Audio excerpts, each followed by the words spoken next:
you. Danielle is currently the Vice President of the Charlottesville Regional Chamber of Commerce, but she recently made a big announcement, and that announcement was what? I will be taking the helm as the new President and CEO of the Petersburg Chamber of Commerce at the end of the month. President and CEO of the Petersburg Chamber of Commerce. Yeah. Okay, you're excited? I'm thrilled. I'm so excited to go down there and just, put my foot in it. Mm-hmm. All right. And I was sharing with some folks earlier, throughout the past month, August, and even a little bit of September, I was working on the first show for Speaking with Andrea, and it was going to be something else. And I was lying in bed, and then the thought came to me, no, I should interview Danielle, because my director, Dave, he told me to get a guest or somebody. And I'm like, I don't have time to do that. And then you came to mind, and I am so glad you came on such short notice, because I realized. I'm so excited. Everybody's been just their outpouring of support, to reach out. It's been incredible. And why are you surprised by that? I didn't grow up, my parents didn't teach me to go, oh, I know people are going to just be thrilled and happy. I'm always just so humble that people are just so happy and genuinely just proud. It's like one huge community family. It's like, okay, what can I do to help you? What can you do? Yeah, and she is definitely a helper. She was coming in here helping me do my sets. Like, I'm not putting my guests to work, but that's so classic Danielle. She sees something where she can plug in and help, and something that needs to be done, and you just do it. Yeah, there's always somebody. There's always somebody. All right.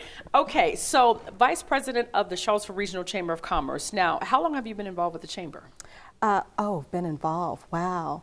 Let's see. I was probably a volunteer 10 years before I started. So as part of the professional staff. So 15, 16 years or so. Wow. And that was through your other jobs? Through my other jobs when I was in private sector. Early on,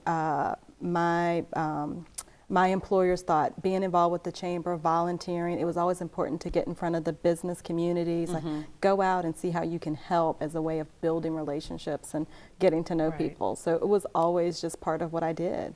And how did you become the vice president? Go from being a volunteer to the VP. So I didn't come in, I wasn't hired as vice president. I came in to do events. Volunteering paid off. So when an opening became available, Tim Holbert, our chamber president, looked to the person leaving and go, okay, who out of your volunteers would you bring in? And I had helped and had done some events for the chamber, and they said, well, Danielle would be great. She already knows the chamber. She volunteers. Why don't we call her? So they called me to come in, and I really came in to do their programs and work with our members, getting them involved. And very quickly rose up among the ranks and worked real hard. And the opening came available for vice president, and asked for it. There you go. And you said you work real hard, and that you do, but you're one of these people who will work behind the scenes. You make big things happen, but you're doing things behind the scenes. You've never been one to seek the spotlight, if you will. No, because the chamber is volunteer run. Our board is made up of volunteers, our ambassadors are volunteers, working for other chambers, working for other enterprises. It's always important, let our volunteers take the spotlight, let them shine and help put them out in front. And even with, our chamber president, you'll see him a lot of times in the media or in print. And, that's really been our role, to give him everything he needs to be the president of the chamber. Okay. Now let's give the backstory here of how Danielle got to this point. So you were saying your parents didn't raise you to say, I know a lot of people. Tell us a little bit about your family background. Oh, wow. So I'm originally from here. I'm from Fluvanna. I have been there my entire life. And I scare people. I say, oh, we've got the family cemetery in the backyard. Now, I did move 20 minutes down the road. But I have an older brother. And, my dad is the youngest of a bunch of kids. And my dad didn't leave. Wow. My mom is the oldest of a bunch of kids, and she didn't leave. So family was always really important, staying connected. I've got a bunch of first cousins, and I'm close to all of them. Wow. 40-some first cousins. Wow. And another time I'll name them all. But, you know, it was always really important to just sort of, you know, you just do whatever it is you need it to do for family. Yeah. You know, my grandparents, I was very blessed to have both sets of my grandparents around and helping raise us kids. And so I had that really close-knit family growing up. What kind of little girl were you? Spoiled. Very. I can relate to yeah, I was a daddy's little girl. My mom works retail, and my dad works at UVA, and so he had more structured hours. So with my mom in retail, I was very much daddy's little girl. If I didn't get my way, I know who to go to. Well, what daddy said. Now tell me, what were some of your dreams as a little girl? Oh, I could remember at one point wanting to be a lawyer. I was probably in middle school. And for whatever reason, that changed by the time I got to high school. And I thought, well, maybe I wanted to be a teacher, but didn't think I could teach little kids.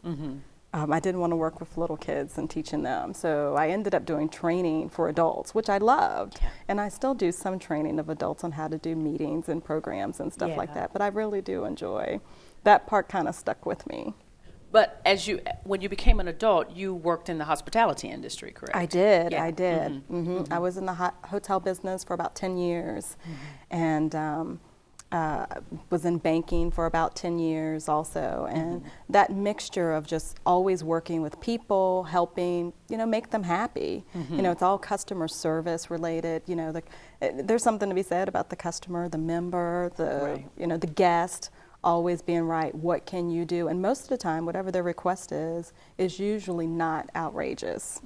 So I think that's helped a lot in my career of just trying to always, you know, make whoever it is feel better, make it right. Okay, I messed up, I'm sorry, what do I need to do to make it right? How do I fix it?